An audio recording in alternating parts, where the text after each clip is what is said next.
Joulukuussa 1939 käytiin taisteluita, jotka monella tavalla ratkaisivat Suomen kohtalon. Puna-armeija, joka oli aloittanut marraskuun viimeisenä päivänä hyökkäyksen, eteni alkuvaiheessa kaikkialla Petsamosta Karjalan kannakselle, mutta ensimmäisten päivien jälkeen suomalaisten vastarinta tiivistyi. Karjalan kannaksella suojajoukot täyttivät tehtävänsä ja vetäytyivät noin viikossa taistellen pääpuolustusasemaan, jossa pysäytettiin vihollisen eteneminen, kuten oli suunniteltu. Laatokan pohjoispuolella nähtiin myöskin joulukuun toisella viikolla ensimmäiset suomalaiset vastahyökkäykset, joissa saatiin voittoja hyökkäämällä vihollista vastaan ja saatiin se perääntymään. Nämä ensimmäiset voitot hyökkäävässä taistelussa olivat henkisesti erittäin tärkeitä, koska jokainen tietää sen, että kyllähän sitä sotia voi aiheuttaa viholliselle raskaitakin tappioita, mutta jos suunta on koko ajan taaksepäin, niin vihollinen etenee. Mutta Laatokan pohjoispuolella saatiin ensimmäiset voitot hyökkäämällä ja pystyttiin ei pelkästään pysäyttämään ja viivyttämään venäläisten etenemistä, vaan pystyttiin työntämään näitä takaisin itää kohti. Pohjoisessa tilanne oli kuitenkin huomattavasti tukalampi. Petsamon suunnalla suomalaiset joukot joutuivat vetäytymään Puna-armeijan tieltä eikä samanlaista pysäytystä saatu siellä aikaiseksi. Ja täällä Kainuussa puolestaan tilanne oli uhkaava, koska täällä venäläiset saivat itse asiassa yllätettyä Suomen puolustuksen. Tässä esityksessä käyn läpi Suomussalmen taisteluita ja luen reportaasi, joka Kainuun Sanomien toimittaja sieltä sitten teki nähtyään taisteluiden tuhoja. Mutta vilkaistaanpa ensin tätä tilannetta Suomussalmen suunnalla ja Kainuun suunnalla. Eräs niin sanotun talvisodan ihmeen keskeisistä tekijöistä oli se, että suomalaiset tunsivat vihollisen, jota vastaan he taistelivat, ja olivat aika hyvin pystyneet ennakoimaan sen, että millä tavalla Puna-armeija tulee toimimaan ennen kaikkea tuolla kriittisellä alueella etelässä. Karjalan kannaksen taistelut ja menivät oikeastaan suomalaisen pelikirjan mukaisella tavalla. Siellä vihollinen taisteli ja suomalaiset pystyivät suoriutumaan tehtävistään sillä tavalla, mihin oltiin varauduttu ja mitä oltiin odotettu. Mutta se, mikä yllätti suomalaiset, oli se, että Puna-armeija ryhtyi laajamittaisiin hyökkääviin sotatoimiin myöskin pohjoisessa alueella, jossa tieverkosto oli hyvin heikko. Ja kun aivan talvisodan alussa sitten Puna-armeija hyökkäsi Kainuun suunnalla, niin se hyökkäyksen vahvuus yllätti Suomen puolustuksen. Kokonainen neuvostodivisioona tuli rajan ylitse ja tehtävänä oli katkaista Suomi. Ensimmäisenä tavoitteena oli päästä Suomussalmelle, sieltä edetä sitten tänne Kajaaniin ja sitten hyökätä kohti Oulua. Tarkoitus oli muutamassa viikossa lyödä Suomineito poikki. Ja tämä hyökkäyksen voima, ennen kaikkea vihollisen joukkojen määrä yllätti Suomen puolustukseen ja täällä oltiin varauduttu huomattavasti pienempiin operaatioihin, mikä sitten johti siihen, että Kainuun taisteluihin piti lähettää huomattavastikin apujoukkoja ja tammikuun puolelle tultaessa sitten tällä suunnalla jo taistelikin enemmän kuin divisioonan verran suomalaisia joukkoja.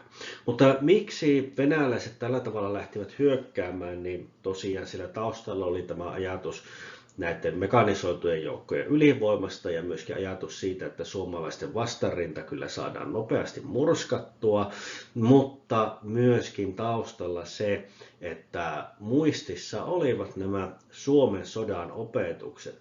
Eli kun venäläiset liittivät yhtenä näistä Napoleonin sotien sivunäyttämöistä Suomen omaan valtakuntaansa ja valloittivat sen Ruotsilta, niin tämä Suomen sodan taistelussa oltiin nähty se, että Etelä-Suomesta joukot perääntyivät kohti pohjoista ja taistelut jatkuivat. Näitä taisteluita itse asiassa käytiin hyvin pitkällä tuolla Ruotsin puolella, kun Ruotsin joukot sitten vetäytyivät Tornionjoen yli ja näin. Siellähän itse asiassa venäläiset olivat yllättävän lähellä Tukholmaakin pisimmillään.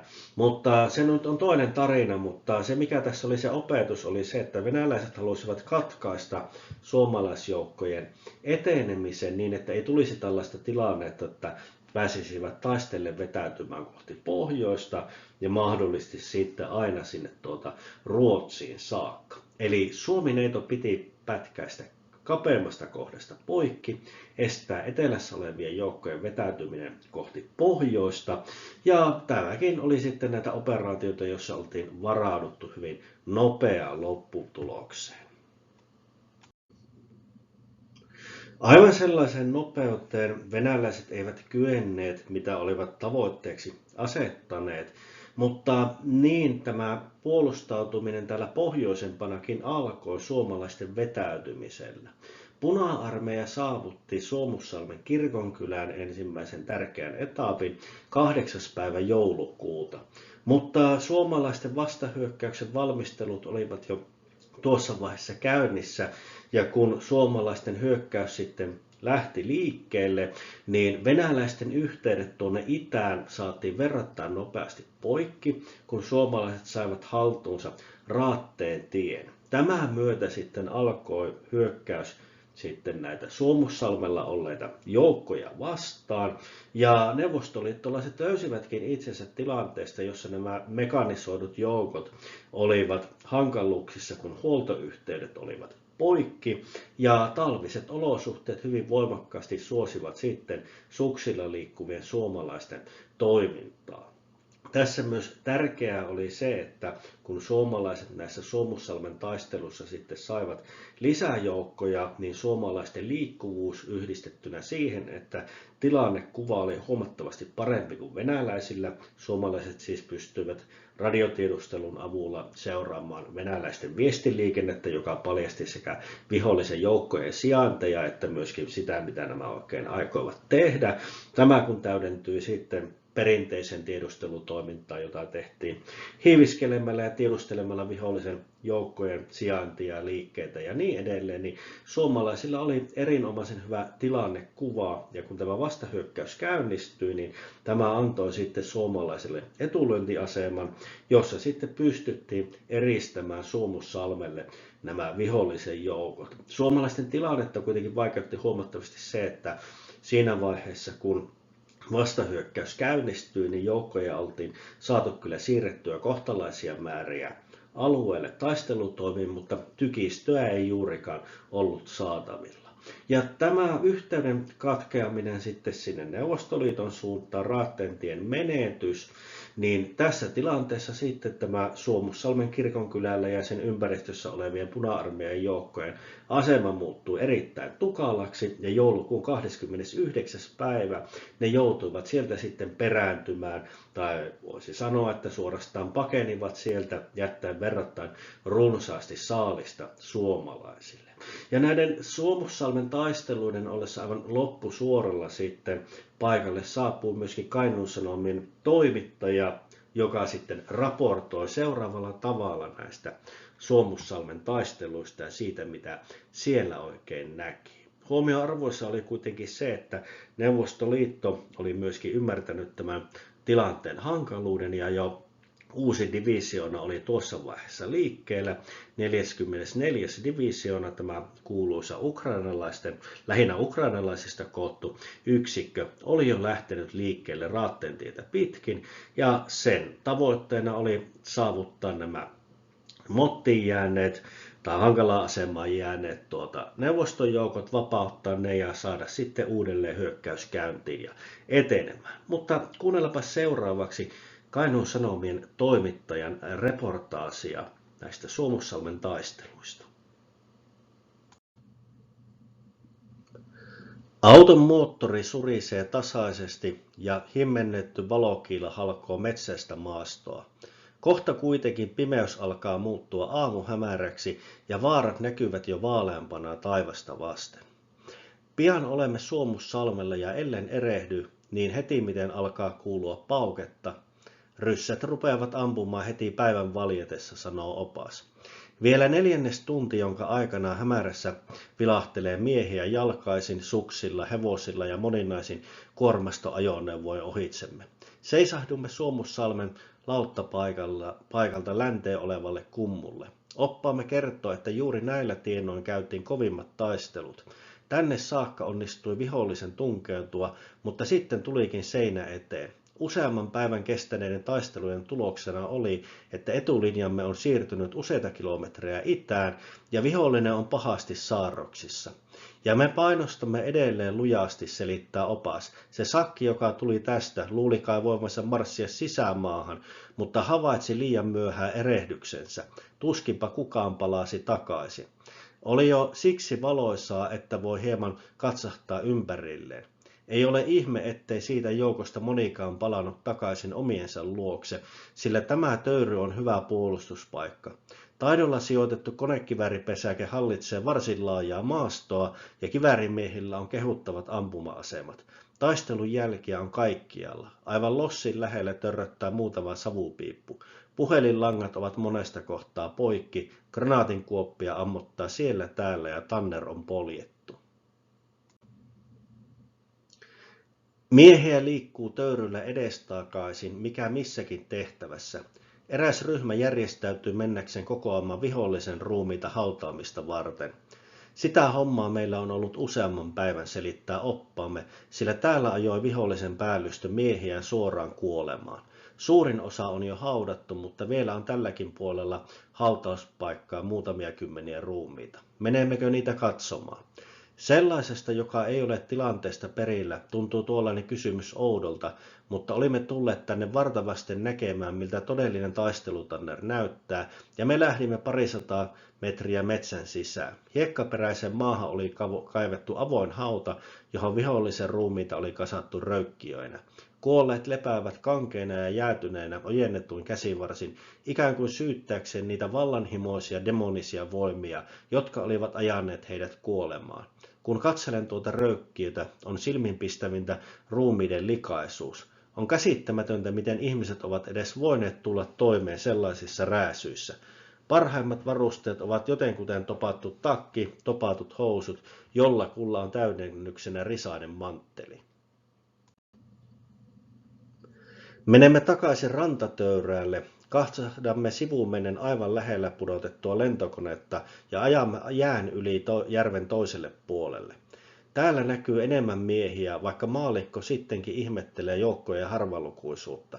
Selitys on siinä, että joukot ovat näkymättömissä metsän suojassa. Eteenpäin ajaessamme näkyy silloin tällöin jäykistyneitä ruumiita, joita ei ole vielä ennätetty korjata pois, ja muutamien kilometrien päässä tapaamme jälleen niitä röykkiöittäin. Täällä on menossa samanlainen toimitus kuin salmen toisellakin puolella. Tien vieressä on hujahajan kaikenlaisia ryssän varusteita, kypäriä, naasunaamareita, laukkuja, vaatekappaleita ja limppupaloja. Laukuista löydämme litistettyjä kauraryynejä. Oppaamme kertoo, että vihollisen joukot saavat näköjään tulla toimeen lämmintä ruokaa. Kaikki varusteet ovat mitä likaisimpia. Ojassa on naisen kengät. Ne ovat varmaan jonkun onnettoman sotasaalista, minkä tämä on aikonut viedä vaimolleen sotaretken päätyttyä, mutta viemättä on jäänyt. Kun jälleen ajamme eteenpäin, näemme siellä täällä ojaan ajaneita henkilö- ja kuorma-autoja. Ne ovat vihollisen jättämiä vaunuja. Lisäksi on yksi suomalainen matkan varrella otettu ja rikottu. Lähellä etulinjoja tapaamme juuri kuorma-auton nousemassa olevia omia sotilaitamme. Auto on viholliselta vallattu Ford ja taitaa olla kunnossa. Aivan oikein, kun kuljettaja rikki ammutun tuulilasin takaa koettelee nappuloita ja polkimia, alkaa moottori surista. Tällaisesta sotasaalista on toki jotain käytännöllistäkin hyötyä. Koko ajan ovat pamahtelut ja räjähdykset jatkuneet. Venäläisten tykistä ampuu hengähtämättä. Silloin tällöin kuuluu vastataholta omien tykkiemme jyminää. Meidän poikamme näyttävät ampuvat harvempaan, mutta sitä huolellisemmin he sitten ohjaavatkin tuliputkiinsa kitoja. Äkkiä näyttäytyy taivaalla lentokone. Ehdimme hätäsuojaan, mutta sitten osoittautuukin, että kone on omamme. Kiiruhtamatta se liukuu vihollisen puolelle. Kuulemme pari kumeaa jysähdystä. Lintumme on muninut, sitten se katoaa metsänreunan taa. Miehemme liikkuvat omissa toimissaan aivan kuin minkäänlaista vaaraa olisi lähelläkään. Olemme kuulleet paljon sotilaidemme mielentyyneydestä. Nyt sen saamme omin silmin nähdä. Muutamia miehiä kokoontuu ympärillemme, pannaan tupakaksi ja kerrotaan kuulumisia. No miltäs tämä tuntuu, kysyin kiikaritähtäimellä varustetulta kivääriä puhdistavalta parroittuneelta maanpuolustajalta. Meneehän se. Ei taida olla kunnollista yörauhaa. No ei. Taitaa toisinaan väsyttää. Vähän joskus, mutta mitä siitä, täytyy venyä. Siinäpä se venyminen sisälsi todistuksen siitä, että tämä kansa on aina saanut oppia venymään. Tämän voimansa ansiosta on kansamme vuosisatojen kuluessa saanut oppia venymään niin taloudellisessa kuin sivistyksellisessäkin rakennustyössä. Tämä ajatus mielessämme palasimme Suomussalmen taistelupaikoilta. Näin raportoi Kainuun Sanomien toimittaja joulukuussa 1939 Suomussalmen taisteluiden vielä ollessa käynnissä. Hiukan tämän jälkeen venäläiset vetäytyivät Suomussalmen kirkonkylältä ja muutamia päiviä myöhemmin käynnistyivät sitten taistelut, jotka tunnetaan Raatteentien taisteluina. Mutta nyt tilanne täällä pohjoisessakin oli sellainen, että vihollisen eteneminen oli saatu pysäytettyä ja se saatiin viimein pakotettua myöskin perääntymään. Kiitoksia mielenkiinnosta. Laittakaa kanava seurantaa, jos jotain ajatuksia on siitä, että mitä talvisotaan liittyviä aiheita voisi tämän videosarjan yhteydessä käsitellä, niin kommentteihin voi tietysti laittaa tästä näkemyksiä. Ja lopuksi tuttuun tapaan sitten taas videoita, jotka liittyvät vaihtelevalla tavalla sitten tämän videon aihepiireihin. Kiitos.